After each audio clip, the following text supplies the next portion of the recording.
प्रश्नोत्तर शुरू करें उसके पहले मैं 2-3 बातें रखना चाहूँगा।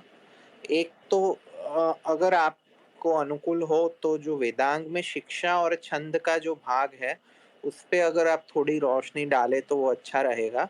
दूसरा, आपने जो पिप्पलाद शाखा अथर्ववेद का जो वर्णन किया, जो छन्नो देवी मंत्र से प्रारंभ होती हैं, तो उसमें मैं एक बात ये जोड़ना चाहूँगा कि हमें अभी जो गौपथ ब्राह्मण मिल रहा है, वो गौपथ ब्राह्मण भी पिप्पलाद शाखा का मिला है, दूसरी शाखा का नहीं मिला। ये चीज़ मैं यहाँ पे जोड़ना चाहूँगा। और एक जो आपने बोला ना, शूद्रों को और इत्यादि को यज्ञ सुनने का, यज्ञ करने का अधिकार है, तो उसमें रिसेंटली एक कात्यायन श्रौत सूत्र का मैंने चर्चा की थी कि भई उसमें जो रथकार करके जो निषाद जाति है, रथकार करके एक शूद्र जाति है, उसके अलावा निषादों को भी यज्ञ में बुलाया जाता था, उनसे यज्ञ करवाया जाता था। यह सारे उनके पास अधिकार थे। अब प्रश्नोत्तर शुरू करें उसके पहले सुमित जी को कुछ बोलना था, उसके बाद हम प्रश्नोत्तर शुरू करेंगे। जिनको भी प्रश्न पूछना है वो माइक की रिक्वेस्ट भेजें, आपका नाम पुकारा जाए तभी आप अपना माइक ओपन करिएगा। सभी को नमस्ते। वैदिक विजडम जी, आपका बहुत बहुत धन्यवाद आपके इतने अच्छे व्याख्यान के लिए। पर एक सूचना देनी थी कि हम हर सप्ताह वेद और धर्म से जुड़े विषयों पर 2 स्पेस करते हैं, शुक्र, शनि और रवि, किन्हीं 2 दिन। इसके पश्चात इस स्पेस की फाइल को हम अपने पॉडकास्ट चैनल, जिसका नाम वेद पथ राही है, उस पर अपलोड कर देते हैं। और ये हमारा जो पॉडकास्ट चैनल है, ये सारे प्लेटफॉर्म पे है, गूगल पॉडकास्ट, अमेजन, गाना.com, जो सावन, सभी जगह पे है।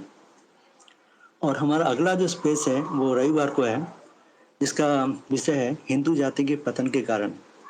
और इसकी अगले रविवार पे का जो स्पेस है उसका विषय है ईश्वर है या नहीं। इस दिन हमने अंबेडकर के अनुयायियों को बुलाया है चर्चा के लिए। जी। इसके अलावा हमारी 3 वेबसाइट भी चलती हैं जो है, और एक यूट्यूब चैनल भी काम चल रहा है। पर एक दिक्कत है कि हमारे पास काम करने के लिए लोगों की थोड़ी कम है संख्या। अगर आप में से कोई जुड़ना चाहता है हमसे इस धर्म प्रचार के काम को, तो उनका स्वागत है। और इसके अलावा आपके पास कोई सुझाव है स्पेस को लेकर, तो आप हमें ट्वीट कर सकते हैं। धन्यवाद। जी, वैदिक विक्रम जी, आप वो छंद और उसके विषय में कुछ बोलना चाहेंगे या फिर हम प्रश्नोत्तर शुरू करें? जी, छंद और शिक्षा के विषय में दोनों ही वेदांग हैं। शिक्षा शास्त्र का अभिप्राय है शब्दों का उच्चारण, वर्णों का उच्चारण कैसे किया जाए। अब मैं बोलता हूँ आ, ई, इसका उच्चारण किस स्थान से किया जाए, क्या प्रयत्न होता है। जैसे एक वर्ड है ज्ञान, इसको कुछ लोग ज्ञान बोलते हैं, कुछ ज्ञान बोलते हैं, अलग-अलग विषय उठा देते हैं लोग। री होता है उसको कुछ लोग रू बोलते हैं, कुछ री बोलते हैं, र होता है उसका। जैसे ऋषि है, ऋषि को कुछ लोग ऋषि बोलेंगे, ऋषि बोलेंगे। तो जो उच्चारण कैसे करना है सही, क्योंकि वेदों में उच्चारण का बहुत महत्व है। उदाहरण के लिए संस्कृत का एक शब्द लेते हैं स्वजन। स्वजन का अर्थ है अपना परिवार, स्वजन। स्वजन का अर्थ है कुत्ते का परिवार, स्व मतलब कुत्ता। तो स्वजन का स्वजन हो जाएगा तो अर्थ का अनर्थ हो जाएगा। अपना परिवार, कुत्ते का परिवार, बिल्कुल ही अर्थ बदल गया ना। तो जो उच्चारण किया जाए, सही उच्चारण हो, सही स्थान से उच्चारण हो, इसमें ये बहुत बड़ा विज्ञान है। अगर आप इसको पढ़ेंगे ना, जैसे आप देखेंगे क, ख, ग, घ एक ही स्थान से उच्चारण हो रहा है। ट, ठ, ड, ढ, जो जीवा है हमारी, वो एक ही स्थान पे टच कर रही है। प, फ, ब, भ, म, ये होठ से बोले जाते हैं। इनमें भी प्रयत्न अलग-अलग होता है। ऐसे प में कम प्रयत्न है, फ में ज्यादा प्रयत्न है, क में कम प्रयत्न है, ख में ज्यादा प्रयत्न है। तो जो शब्द उच्चारण की विद्या है, इसको कहा जाता है शिक्षा शास्त्र। और इस शिक्षा शास्त्र के जो प्रणेता हैं वो पाणिनि मुनि हैं। पाणिनि जी से पहले भी थे, अपिशली थे, और काफी लोग थे जो शिक्षा शास्त्र, क्योंकि उच्चारण कैसे किया जाए। अब बचपन से कोई पढ़ता आ रहा है वैदिक संस्कृत, तो उसको पता है सही उच्चारण क्या होता है, घर में बोली जा रही है। घर में माता-पिता करवा देते हैं उच्चारण सही। लेकिन जब घर में ही संस्कृत नहीं बोली जा रही, घर में ही लोगों का उच्चारण गलत हो गया, तो गुरुकुल आके फिर शिक्षा पहले पढ़ाई जाती थी कि उच्चारण करना कैसे है। यहाँ स्वर का विषय भी आता है एक तरह से ना। उस पे आएँगे कभी कि ह्रस्व, दीर्घ, लघु होता है कि है ना, एक अच्छा हम ओम बोलते हैं तो उसमें हम 3 का चिन्ह लगा मिलता है, वो प्लुत हो गया है वहां पे, है ना? तो ह्रस्व है, दीर्घ है, प्लुत है, तो अलग अलग तरह से उच्चारण होते हैं। उसका है शिक्षा शास्त्र। छंद शास्त्र है, जैसे हमारे जितने श्लोक और मंत्र होते हैं ना, किसी न किसी छंद में होते हैं। छंद का अर्थ क्या है कि जो मात्राएं हैं वह लघु होगा या दीर्घ होगा, उससे हम एक वहां ना टोन बनती है। एक उदाहरण देता हूं आपको। अगर आपने वो सुना होगा कि श्लोक है भगवत गीता का, धर्म क्षेत्रे कुरुक्षेत्रे समवेतायुत्सव मामका पांडवाश्च किम कुर्वत संजय। तो भगवत गीता का पहला श्लोक है, यहाँ ये किसी छंद में है। अगर आप देखेंगे ये है अनुष्टुप छंद है। ज्यादातर अनुष्टुप छंद में मिलते हैं ग्रंथ। वेदों में अलग अलग अलग तरह से छंद मिलते हैं। गायत्री मंत्र बोलते हैं हम, उसमें गायत्री छंद है। जो हम मंत्र बोलते हैं वो पूर्ण तरह से गायत्री निश्चित गायत्री छंद है, वो थोड़ा अलग है। लेकिन जो छंद है उससे एक टोन बनती है बोलने की, कैसे बोला जाए, और वेद की रक्षा भी होती है। दोनों इसके कारण है। टोन कैसे बनती है, अगर मुझे ठीक है, जैसे अगर ये काव्य है, काव्य के रूप में लिखा जाता है। अगर मैं लिखूंगा नमामि मुक्तिदायकम, ये प्रमाणिका छंद में आ गया। अगर मैं लिखूंगा शिखरिणी छंद में, है ना, सौंदर्य लहरी करके है एक शिखरिणी छंद में, तो शिव शक्त्या युक्तो यदि भवति शक्ता प्रभवितुम, ये शिखरिणी छंद में आ गया। इसकी टोन ही बिल्कुल अलग है। अगर आप उसमें जाएंगे, तोटक छंद में जाएंगे, तो 2 लघु और 1 दीर्घ होता है। वेदिताखिल शास्त्र सुधा जलधि महितोपनिषद, ऐसे करके चलेगा। और अगर आप उसमें जाएंगे जो नर्मदाष्टकम पढ़ेंगे, तो आता है उसमें सबिंदु सिंधु सुस्खल तरंग भंग रंजितम द्विषत्सु पाप जात जात कारिवारी संयुतम। तो यहाँ पे अलग छंद आ गया। देख रहे हैं? तो जो छंद है ये टोन क्रिएट करता है, भावना क्रिएट करता है। केवल बोलते रहना, अगर हम उपासना कर रहे हैं, आप देखेंगे सामवेद में गायन किया जाता है, गाया जाता है सामवेद को।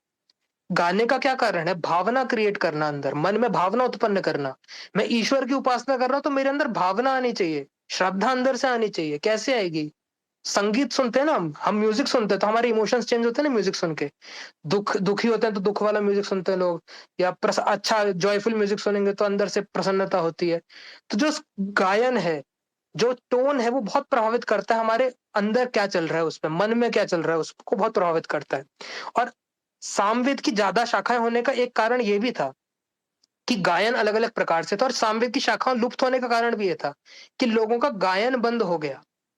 जो यहाँ ज्यादातर लोग आर्य समाज से हैं, उनको पता है कि स्वामी दयानंद जो थे, उनका परिवार जो था वो मूलतः सामवेदी ब्राह्मण थे। उनके पूर्वजों ने सामवेद छोड़कर यजुर्वेद अपना लिया, क्योंकि सामवेद पढ़ने वाले लोग ही लुप्त हो गए। पढ़ाएगा कौन? साम गायन कौन करवाएगा? उस रीजन में, जो गुजरात का एरिया था वहां पर, या जहां भी थे उनके पूर्वज, उनके समय में सामवेद लुप्त हो गया, सामवेद का गायन लुप्त हो गया, तो उन्होंने यजुर्वेद पढ़ना शुरू कर दिया। तो इसीलिए बचपन में उन्होंने यजुर्वेद पढ़ा था। उनकी जीवनी आप पढ़ेंगे तो आपको पता चलेगा, लिखा है। तो जो छंद है, अब वेदों के छंद, कई लोग आक्षेप करते हैं कि वेद में तो छंद पूर्ण ही नहीं है। गायत्री छंद में 8-8 मात्राएं नहीं है, एक में 7 है। तत्सवितुर्वरेण्यम भर्गो देवस्य धीमहि धियो यो नः प्रचोदयात्। 8-8-8 के 3 तो है ही नहीं, निश्चित गायत्री छंद है तो ये जो आक्षेप करते हैं उनको नहीं पता कि वेदों में जो छंद है उनका महत्व कुछ और है। छंद, वेद का जो छंद शास्त्र है ना, ये बताता है कि किस लेवल तक जाना है। किस लेवल से मेरा क्या अर्थ है? वेद में निरुक्त के उसमें 3 देवता माने गए हैं। 3 देवता निरुक्त के उसमें माने गए हैं, और 3 लोकों में ही बांटा गया है वेदों में। पृथ्वी, जो संसार है उसको, एक पृथ्वी लोक, अंतरिक्ष लोक और द्युलोक। तो जो जो पदार्थ पृथ्वी के पास हैं उनका जब वर्णन करते हैं तो अलग छंदों में वर्णन होता है। जो अंतरिक्ष में उनका वर्णन करते हैं तो अलग छंदों में वर्णन होता है। जो द्युलोक में है उनका वर्णन करते हैं तो अलग छंदों में वर्णन होता है। कितने द्युलोक में है, कितने ऊपर है, कितने नीचे हैं, ऊपर नीचे वैसा ऊपर नीचे नहीं है। अगर कहेंगे ईश्वर के कितने पास है, विश्व के कितने पास है, अगर हम उसकी बात करें पदार्थ विद्या की, तो प्रकृति की बात करता है। ईश्वर की बात करें तो वो अलग विद्या हो गई। तो जब एक विषय क्या है वेद का, जो मंत्र का विषय क्या चल रहा है, किस टोन, क्या टोन आ रही है मंत्र की, उस पर भी डिपेंड करता है। बहुत गूढ़ विषय है ये। छंद शास्त्र को पढ़ना कोई सरल कार्य नहीं। आज के समय में बहुत कम लोग हैं जो पढ़े होंगे छंद शास्त्र को। तो ये कारण था छंद शास्त्र का और शिक्षा शास्त्र का। आगे प्रश्नोत्तर करते हैं। हाँ, जी राहुल जी आप अपना प्रश्न पूछें। जी, नमस्ते जी। नमस्ते। जी, मेरा प्रश्न वर्तमान की स्थिति को लेकर है। जैसे अभी स्वामी रामदेव को एक कमान सँभाली गई है राष्ट्रीय शिक्षा बोर्ड की। जी। हेलो। जी, जी, तो बोलिए, बोलिए। इस संदर्भ में हमारी जो ये वैदिक शिक्षा है, तो इस संदर्भ में क्या विचार रखते हैं कि ये इससे कुछ फले-फूलेगी या कुछ परिवर्तन आएगा इससे? देखिए, वैदिक शिक्षा जैसी तब थी, वैसी आज के समय में देना संभव ही नहीं है। कारण यह है कि आज की स्थिति बिल्कुल अलग हो गई है। आज के समय में अगर कोई बच्चा गुरुकुल जाता है और जैसे 12 की आयु में गया और जैसे श्वेत केतु गया था 12 की आयु में और 24 की आयु में वापस आया था। आज के समय में कोई 12 की आयु में गुरुकुल जाएगा, 24 में वापस आएगा, उसको कहीं ना जॉब मिलेगी, ना उसको वो कमाएगा कैसे? संसार में रहना तो कमाना पड़ेगा कुछ ना कुछ। दान लेकर भी काम इतना नहीं चल सकता क्योंकि दान देने वाले लोग उतने नहीं रहे। पहले के समय में जो स्नातक होते थे, जो गुरुकुल से पढ़ के निकलते थे, जो राज्य था उनका पोषण करता था। राजा की ज़िम्मेदारी होती थी कि जो स्नातक है उसका मैं वो करूँ। लेकिन आज के समय में तो नहीं है। और भी बहुत सारे नियम हैं, जैसे मनुस्मृति में लिखा है कि जो छात्र हैं वो जूते ना पहने। आज के समय में बिना जूते पहने कोई चल के दिखा दे सड़क पे गर्मियों में, नहीं चल सकता। नियम जो उस समय के थे आज के समय में सेम टू सेम तो नहीं लग सकते, लेकिन हम कुछ चीजें, एलिमेंट्स, जैसे उपनिषद का कुछ सिद्धांत है, उनको शिक्षा जो बच्चे पढ़ रहे हैं उसमें डालो। उच्चारण है उसको डालो। जो संस्कृत वाला है ना भाग, मेरे अनुसार तो पहले जो संस्कृति से हमें क्या जोड़ रहे हैं, हमारी संस्कृत जोड़ रही है। अगर संस्कृत आ गई पाठ्यक्रम में किसी भी प्रकार से, सब लोग संस्कृत पढ़ गए तो अन्य ग्रंथ तो अपने आप ही पढ़ने लग जाएंगे। क्योंकि संस्कृत आ गई तो फिर बाकी मनुस्मृति पढ़ लेंगे, गीता पढ़ लेंगे, जो भी है, वेदों के व्याख्यान पढ़ लेंगे, भाष्य पढ़ लेंगे, निरुक्त पढ़ लेंगे, सबसे बड़ी बात। तो एक बार जो मूल संस्कृत आ गई और दर्शन आ गए, दर्शन क्या क्या उदाहरण है? दर्शन का मतलब ये है कि सोच, न्याय दर्शन में कि सोचना कैसे, विचारना कैसे, तर्क कैसे करना है। योग दर्शन में कि योग कैसे करना है, ध्यान कैसे करना है। आज के समय में इतना स्ट्रेस है, इतना टेंशन रहता है लोगों को, इतनी परेशान रहती है, मेंटल डिसऑर्डर्स हैं। ध्यान करेंगे, योग करेंगे तो उसमें थोड़ा संयम रहेगा। आयुर्वेद की शिक्षा देनी चाहिए कि स्वस्थ कैसे रहें। स्कूल में नहीं दी जाती आजकल। मुझे हमारे समय में तो नहीं दी गई थी जब मैं स्कूल में था, कुछ वर्ष पहले। काफी समय हो गया वैसे तो स्कूल में जब था, लेकिन स्कूल में थे तब हमें स्कूल में ये नहीं पढ़ाया गया कि ना कि शरीर को स्वस्थ कैसे रखें। वो थोड़ा बहुत बता देते थे, वो पता लगा। लेकिन जो आयुर्वेद के सिद्धांत हैं कि निद्रा अच्छी होनी चाहिए, खाना अच्छा होना चाहिए, उस सब पे जो जोर दिया जाता है कि पिलर्स ऑफ हेल्थ, जिसको हम बोलते हैं कि जो स्तंभ हैं हमारे आयु के, आयु कैसे बढ़ाई जाए, वो सब नहीं बताया जाता। तो शिक्षा में अगर हमें परंपरा चलानी है तो हमें जैसी थी वैसी की वैसी चलाएंगे तो नहीं चलेगी। चलानी क्या चाहिए? जो चीज आवश्यक है, जो सिद्धांत हैं, सिद्धांत चलाने चाहिए। जो प्रथाएं हैं उनको न भी चलाएं तो काम चलेगा। अगर कोई व्यक्ति धोती नहीं पहन रहा है, ठीक है, अगर धोती नहीं पहन रहा है, नॉर्मल कपड़े पहना है, पैंट शर्ट पहना है, लेकिन फिर भी वेदों को पढ़ रहा है तो वेद पढ़ना ठीक है। धोती पहन के वेद नहीं पढ़ रहा, केवल मतलब बैठा है धोती पहन के, तो धार्मिक नहीं हो जाएगा। परंपरा का लोग गलत अर्थ ले लेते हैं। लोग लेते हैं कि हम कपड़े पहन लेंगे धार्मिक, धोती कुर्ता पहन लेंगे, तिलक लगा लेंगे तो हम बन गए धार्मिक। ऐसा नहीं होता। धर्म आता है अंदर से। धृति क्षमा दमो अस्तयम शौचम इंद्रिय निग्रह धीर विद्या सत्यम क्रोधो दशकम धर्म लक्षणम। दश धर्म, ये तो धर्म के लक्षण बताए हैं कि सत्य हो, अक्रोध हो, धैर्य हो, ये सब होगा तब धर्म कहा जाएगा। अंदर अंदरूनी गुण, बाहर से आडंबर कर लेना उसको धर्म नहीं कहा जाता। ऐसा तो मेरा यही मानना है कि एक एक एलिमेंट उठाया जाए, सिद्धांत उठाए जाए, कॉपी पेस्ट ना किया जाए। अन्य प्रश्न है किसी का? गौरी जी का प्रश्न है, गौरी जी आप प्रश्न पूछे। जी जी, नमस्कार। नमस्ते। मेरे 2 प्रश्न थे। एक ये है कि अ, कुछ समय पहले मुझे ये पता, मतलब कुछ लोग कह रहे थे मुझे कि अ, जो हमारा गायत्री मंत्र है, वो स्त्री ने नहीं सुनना चाहिए। ऐसा है, तो ऐसा सही में है या नहीं, ये मुझे जानना था। उसके कारण भी उन्होंने बताए थे, बट लेकिन हमको बचपन में नहीं पता था, तो हम लोग यंत्र और मंत्र यूनिट पे लगा देते थे। तो उसका क्या इफ़ेक्ट होता है, ये मुझे पूछना था।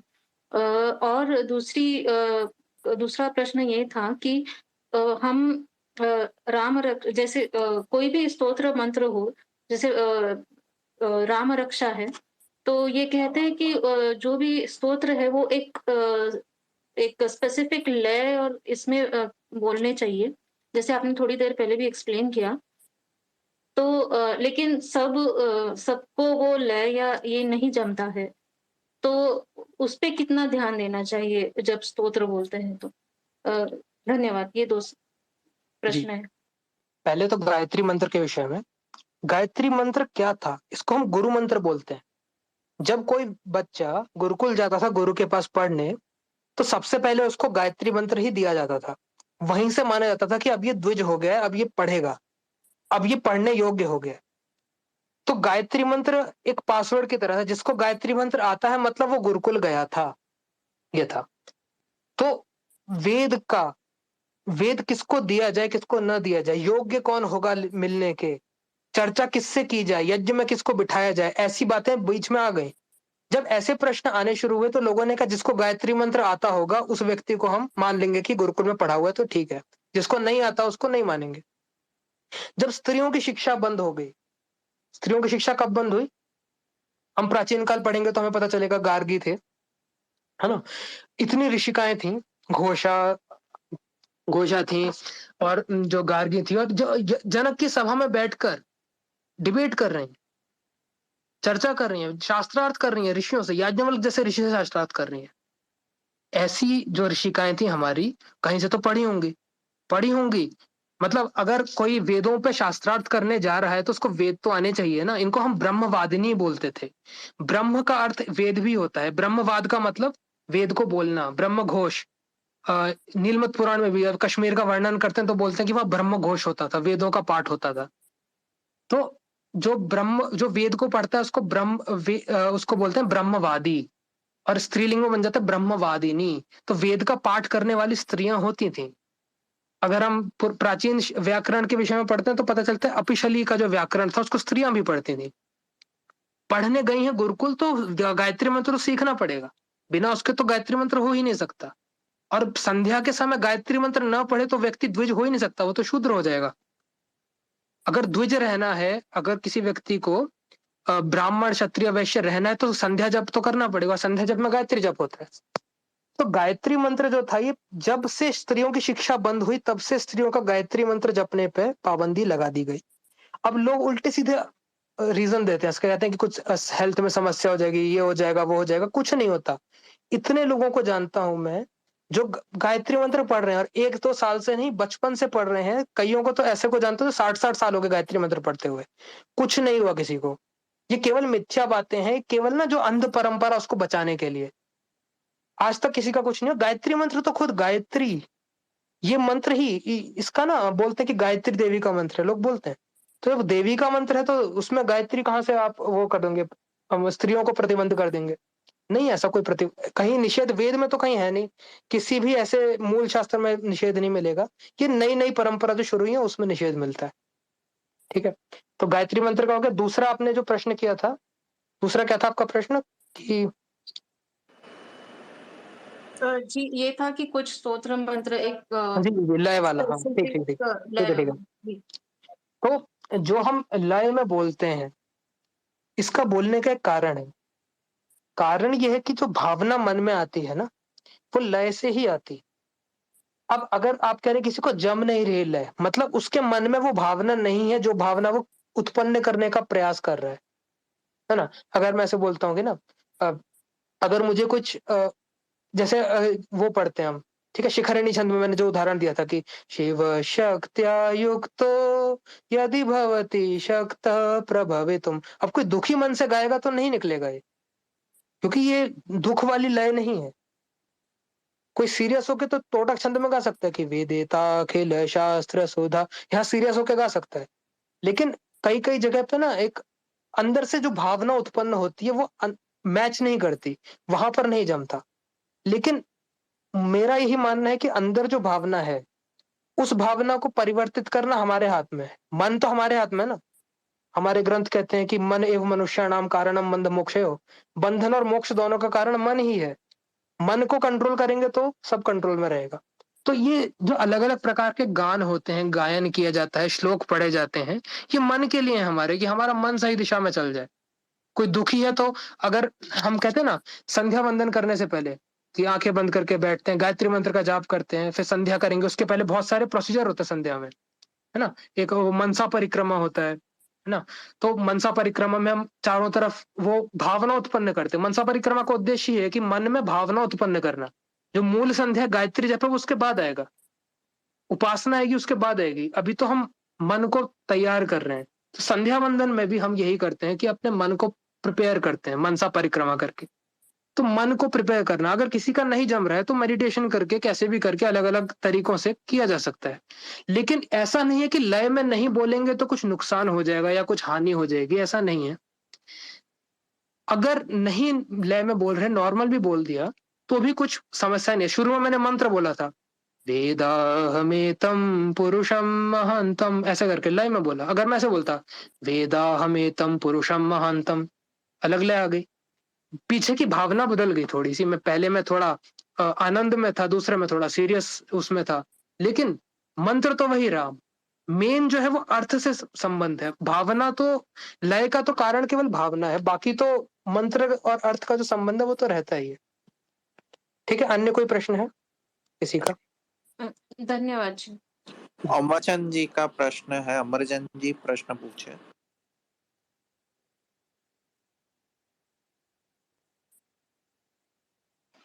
जी, मेरा नाम अमरचंद है और मैं फ्रॉम पाकिस्तान से हूँ। तो मेरा प्रश्न ये है कि नमस्ते जब हम किसी को बोलते हैं, नमस्ते, नमस्ते बोलते हैं, तो उसका आंसर क्या देना चाहिए? हमारे यहाँ ओम नमस्ते कहते हैं, तो क्या ये ठीक है? दूसरा, हमारे यहाँ जनेऊ के बदले रेड कलर का धागा जो है अपने हाथ में बाँधा जाता है। तो क्या ये वैदिक परंपरा के अनुसार क्या ये ठीक है या जनेऊ पहनना चाहिए हमें? ये 2 प्रश्न हैं मेरे। एक ये कि नमस्ते का आंसर क्या है? क्या देना चाहिए? ओम नमस्ते हम देते हैं, ये ठीक है या गलत? और दूसरा, हम जनेऊ के बदले जो रेड कलर का धागा हाथ में बाँधते हैं, रेड कलर का धागा बाँधना चाहिए या जनेऊ? यही प्रश्न है 2 मेरे। जी। बहुत अच्छा लगा सुन के कि वहाँ से भी जो हमारे हिंदू हैं, वो जुड़े हैं यहाँ पे चर्चा में। बहुत अच्छा लगा सुन के। तो आपका प्रश्न था यज्ञोपवीत के बारे में, पहले उत्तर देता हूँ मैं। यज्ञ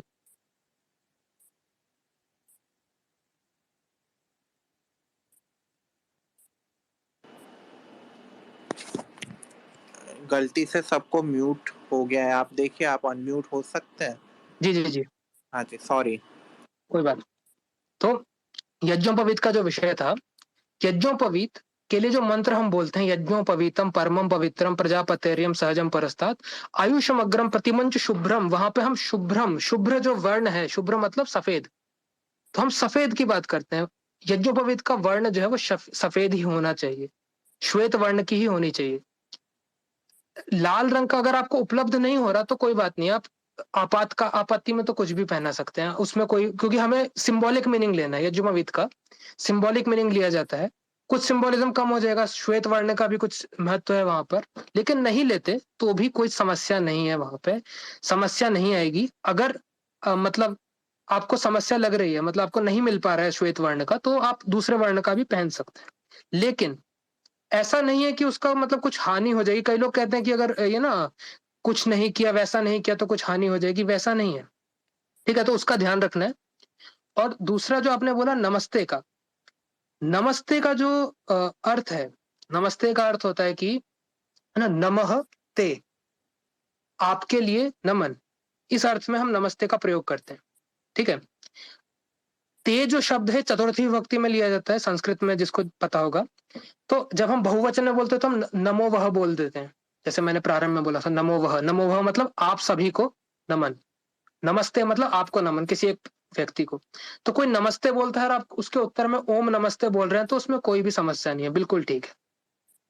अगर एक व्यक्ति बोल रहे हैं तो नमस्ते बोल दीजिए, बहुत सारे लोगों को एक साथ बोलना है तो नमो वह बोल दीजिए, ज्यादा अच्छा है। वैसे नमस्ते भी चलता है, आज के समय में सब ये चल रहा है, उसमें कोई समस्या नहीं है। ठीक है, तो मुझे लगता है कि हो गया होगा शंका का समाधान। अगर नहीं हुआ तो आप स्पष्टीकरण ले सकते हैं, मैं दोबारा उत्तर दे दूंगा।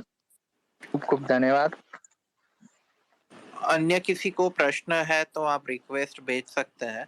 वैदिक जी, मेरा एक प्रश्न है, जो हुँ। हमारे उपनिषद और जो ब्राह्मण ग्रंथ थे, उनके स्वर लुप्त हो गए, वो किस काल के आसपास हुए और क्या हम उसको वापस स्वरबद्ध कर सकते हैं? अभी हमारे पास क्या उतना ज्ञान बचा है कि हम उसको वापस स्वरबद्ध कर पाएँ?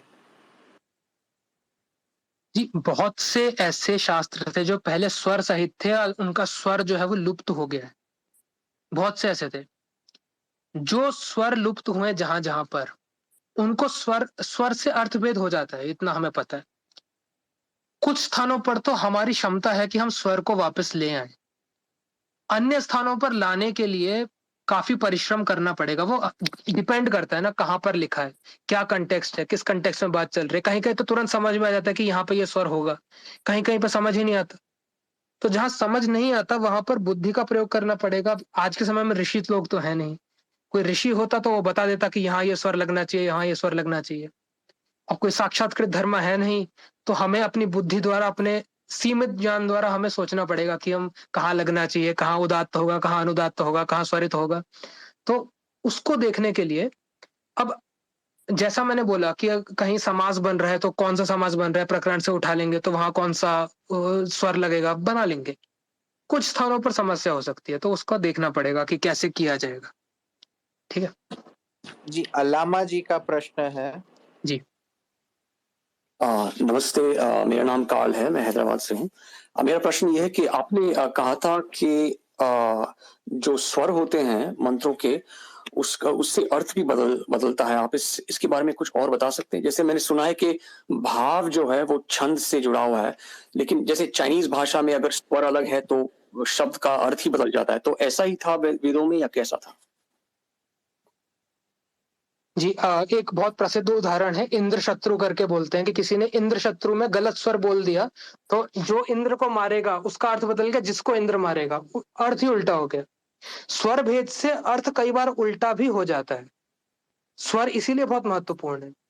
कारण क्या है? मैं आपको एक सिंपल एग्जांपल देता हूँ, ठीक है? इंग्लिश भाषा में अगर मैं बोलूँ कि अगर मैं बोलूँगा इंग्लिश में हिंदी में बोल देता हूँ, पैसों की चोरी करना गलत है। ठीक है? सिंपल सेंटेंस अगर मैं बोलूँगा पैसों की चोरी करना गलत है, तो इसका मैंने ज़ोर दिया पैसों पर, तो कोई ये अर्थ निकाल सकता है कि पैसों की चोरी करना गलत है, अन्य किसी चीज़ की चोरी की जा सकती है। बोलूँगा पैसों की चोरी करना गलत है, यहाँ कुछ और अर्थ बना। आज भी भाषा में जब हम किसी शब्द पर ज़ोर देते हैं कहीं पर, कहीं कम ज़ोर देते हैं, कहीं ज़्यादा ज़ोर देते हैं, तो उससे अर्थभेद आज भी हो जाता है भाषाओं में, लेकिन भाषाओं में इसका कोई नियम नहीं है। वेद में तो अवश्य ही अर्थभेद होगा। कहीं आप शब्द में गलत पड़ गया, तो वो इंद्र शत्रु वाला उदाहरण सबसे अच्छा है हमारा कि सीधा ही उल्टा अर्थ हो जाता है।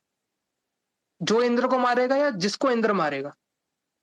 स्वर कहाँ स्वरित होगा, कहाँ उदात्त होगा, इसीलिए वेद जो पाठ किए जाते हैं, वेद पाठ में जो है हम स्वर का ध्यान रखते हैं। अगर हम अष्टाध्यायी पढ़ेंगे तो वहाँ पे पाणिनि जी ने स्वर से संबंधित कुछ सूत्र दिए हैं, है ना? कि वहाँ स्वर से संबंधित क्या दिए कि जो यज्ञ आदि करते हैं ना, तो वहाँ पर स्वर का कहाँ प्रयोग करना चाहिए, कहाँ नहीं प्रयोग करना चाहिए, उस पे।